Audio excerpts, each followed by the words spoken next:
धाकड़ खबर, बेखौफजुमा बेबाक अंदाज। धाकड़ खबर के न्यूज़ रूम से मैं आपके साथ हूं अकरम रईस खान। मोदी सरकार के पूर्व मंत्री और मुजफ्फरनगर दंगों के आरोपी, बल्कि खुद को डॉक्टर बताने वाले संजीव बालियान मुजफ्फरनगर लोकसभा चुनाव में बुरी तरह हार गए हैं। और अब वो जाट नेता तो हैं ही हैं, उन्होंने अपनी इस हार के लिए भारतीय जनता पार्टी के एक पूर्व विधायक जो राजपूत जाति से ताल्लुक रखता है उसको जिम्मेदार ठहरा दिया। सीधा नाम बता रहा हूं, संगीत सोम को जिम्मेदार ठहरा दिया, जिसके बाद सोशल मीडिया पर एक बहस छिड़ गई है। जाट वर्सेज राजपूत होने लगा है और तरह तरह के पुराने धुराने वीडियो निकालकर विवाद को हवा दी जा रही है। लेकिन असल सवाल को गायब कर दिया जा रहा है कि क्या संजीव बालियान जो हारे हैं मुजफ्फरनगर में वो वाकई में संगीत सोम की वजह से हारे हैं, क्योंकि संगीत सोम के पास तो ठेका एक विधानसभा का था, जबकि मुजफ्फरनगर जिले में तो कई सारी विधानसभाएं आती हैं। वहां का क्या हाल रहा है? कहीं ऐसा तो नहीं है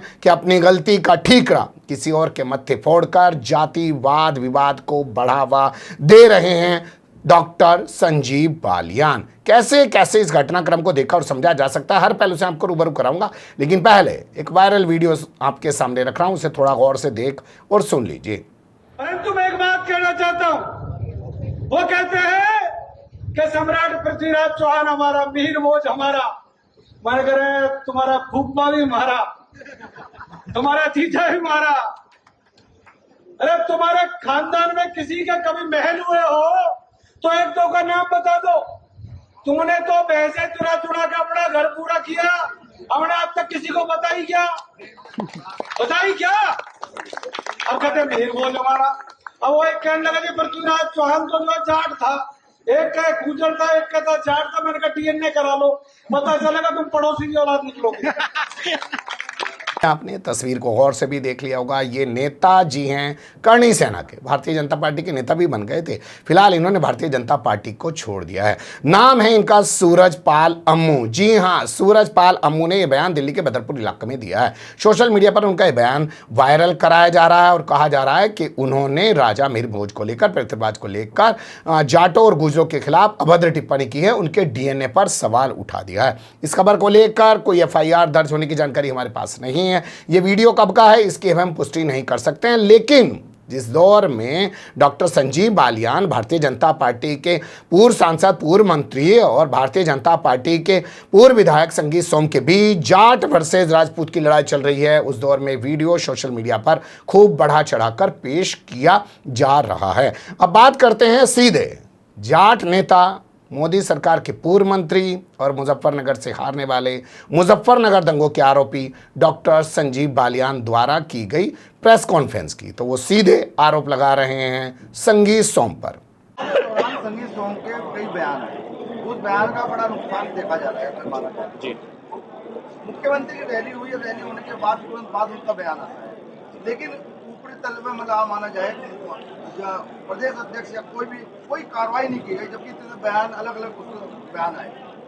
हाँ, मैं उम्मीद करता हूँ कि कार्रवाई होनी चाहिए थी और आगे भी उम्मीद रखूंगा अपनी पार्टी से कि जो बिल्कुल खुले तौर पर जिन्होंने समाजवादी पार्टी का चुनाव लड़ा है और यहाँ बड़ी पोजीशन लिए हुए हैं और सरकारी सुविधाएं भी ले रहे हैं, तो कृपया करके पार्टी, मेरा निवेदन रहेगा, पार्टी इस पर शायद ध्यान देगी और कार्रवाई निश्चित।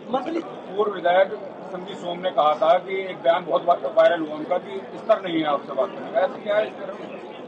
अब ये तो मैं कह नहीं सकता। मैं पीएचडी हूँ वेटनरी साइंसेज में, 2 बार मुजफ्फरनगर का सांसद रहा हूँ, 8.5 साल केंद्रीय मंत्री रहा हूँ, सरकारी नौकरी में भी रहा हूँ। कृपया करके स्तर तो मुझे शिक्षा से होता है, उससे होता है, उनका शिक्षा का पूछा है, स्तर आप ही जोड़ लें, किसका स्तर कहाँ है। मेरा पानी करता देख किनारे पर घर मत बना लेना, मैं समंदर हूँ, लौट के जरूर आऊंगा।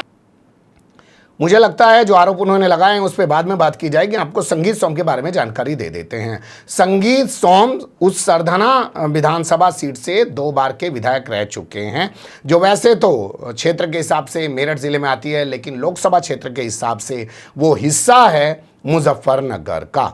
इस बार वो जीत नहीं पाए हैं। 2022 में अतुल प्रधान ने समाजवादी पार्टी के जो प्रत्याशी थे उन्होंने उनको हरा दिया। ये भी मुजफ्फरनगर दंगों के आरोप रहे हैं, इन पर भी एनएसए लगा है और इन्होंने ही वो वीडियो बताया जाता है वायरल किया था जो था असल में अफगानिस्तान का या पाकिस्तान का, और उसी के बाद मुजफ्फरनगर में कत्लेआम शुरू हुआ था। तो उन पर यह आरोप लगा है कि असल में उन्होंने हरा दिया है डॉक्टर संजीव बालियान को। तो पहले वो क्या जवाब दे रहे हैं इस बारे में प्रेस कॉन्फ्रेंस करके, वो देख और सुन लीजिए। मेरी पार्टी ने मुझे जिम्मेदारी दी गई थी कि सरधना विधानसभा पार्टी की जीतनी चाहिए। इतनी विपरीत परिस्थितियों के बाद जब सरधना में कोई विकास ना हुआ हो, सरधना की जनता पे मुकदमे कराए गए हों, सरधना के लोगों को जेल भेजा गया हो, लेकिन उस विपरीत परिस्थिति के बाद भी भारतीय जनता पार्टी सरधना पे बराबर रही, हार कर नहीं गई।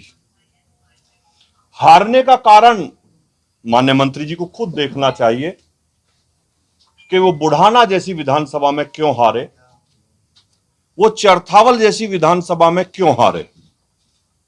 हमारी वो विधानसभा है वे जिसमें वो कहते हैं कि मैंने विकास के नए आयाम रचे हैं। मुजफ्फरनगर विधानसभा हमारी ऐसी विधानसभा है भारतीय जनता पार्टी की जिस विधानसभा को विपरीत परिस्थितियों में भी भारतीय जनता पार्टी 30 से 40 हजार वोटों के मार्जिन से जीतती है। लेकिन इस बार उस विधानसभा को भी हम 800 वोटों से जीते। खतौली विधानसभा हमारी ऐसी विधानसभा है जिसे 30 से 40 हजार मार्जिन से पार्टी जीतती है, हम उसे भी शायद 2000 वोटों से जीते। हम मुजफ्फरनगर की जो माननीय बालियान जी की हमारे भाई हैं, जो उनकी घर की विधानसभा है चरथावल और बुढ़ाना, वे उन्हीं दो विधानसभाओं पे हारे। तो उन्हें चिंतन मनन ये करना चाहिए कि आखिर मैं घर की विधानसभाओं पर क्यों हारा। सुन लिया आपने, उन्होंने बताया कि भैया मेरे सरधना में तो जीत के गया, खतौली में कितने वोटों से जीतता भाई, इसके अलावा और जगह पे कितनी वोटों से जीता, चरथावल में कितनी वोटों से जीता, और बुढ़ाना जो यहाँ की विधानसभा सीट है उस पर कितनी वोटों से जीता है। सवाल उठा दिया है कि अपने घर में डॉक्टर संजीव बालियान हार गए हैं। अब बात करते हैं इस मुद्दे को लेकर कि क्या ये वाकई में जाट और राजपूतों की लड़ाई है। तो अगर हम मान भी लें डॉक्टर संजीव बालियान के आरोप को कि संगीत सोम ने समाजवादी पार्टी के प्रत्याशी को जिताया है, हरिंदर मलिक को, जो लोकसभा सांसद बने हैं मुजफ्फरनगर से, तो वो भी तो जाट हैं भाई। अगर वाकई में संगीत सोम को जाटों से दिक्कत है और वो राजपूत का वर्चस्व ऊपर रखना चाहते हैं, तो वही दूसरे जाट को क्यों जिताएंगे। तो यहाँ ये आरोप तो पूरी तरह डॉक्टर संजीव बालियान का आप समझ सकते हैं कि निराधार है, कि भाई जाटों से चिढ़ है संगीत सोम को, ये तो आप मान ही सकते हैं। दूसरे आप ये भी क्लियर मान के चलिए कि अपनी जो विधानसभा थी चरथावल वाली या बुढ़ाना वाली या मुजफ्फरनगर वाली, वहाँ पे बुरी तरीके से संजीव बालियान की हार हुई है, और ये हार सिर्फ इन दोनों नेताओं के वर्चस्व की वजह से नहीं हुई है, और ना ही ये जीत इन दोनों नेताओं के वर्चस्व की लड़ाई की वजह से हुई है। जनता असल में खुद चुनाव लड़ रही थी, वो बदलाव चाह रही थी कि जिन लोगों ने मुजफ्फरनगर को सिर्फ बदनाम करने का काम किया दंगों के नाम पर, और आप देख लीजिए हारते ही क्या होने लगा है। एक लड़की को छेड़ रहे हैं जी, फिर आरोपी पकड़ा जा रहा है जी, उसको जेल में डाला जा रहा है जी, उस पर भी हिंदू मुस्लिम किया जा रहा है। ना लड़की जो है लड़की रह पा रही है, ना छेड़ने वाला मनचला रह पा रहा है, धर्म और जात के आधार पर उसको देखा जा रहा है। तो वो चीज़ें शुरू हो चुकी हैं। ये सिलसिला कहाँ तक जाएगा अभी कुछ कहा नहीं जा सकता है, लेकिन लगता है भाजपा में हार के बाद बहुत सारे सींग, हमारे यहाँ पश्चिम उत्तर प्रदेश में कहा जाता है, निकलने वाले हैं। उनका इंतज़ार कीजिएगा, हम भी आपको समय समय पे बताते रहेंगे। फिलहाल के लिए भी इतना ही। कमेंट्स के रूप में आप लोग अपनी राय दे सकते हैं, खबर को लाइक कर सकते हैं, चैनल को सब्सक्राइब कर सकते हैं, और ज़्यादा से ज़्यादा हमारी खबरों को शेयर कर सकते हैं। फिर ऐसे ही किसी सुलगते हुए या उलझते मुद्दे लेकर मैं आपके सामने हूँगा हाजिर। फिलहाल अभी मुझे दें इजाज़त।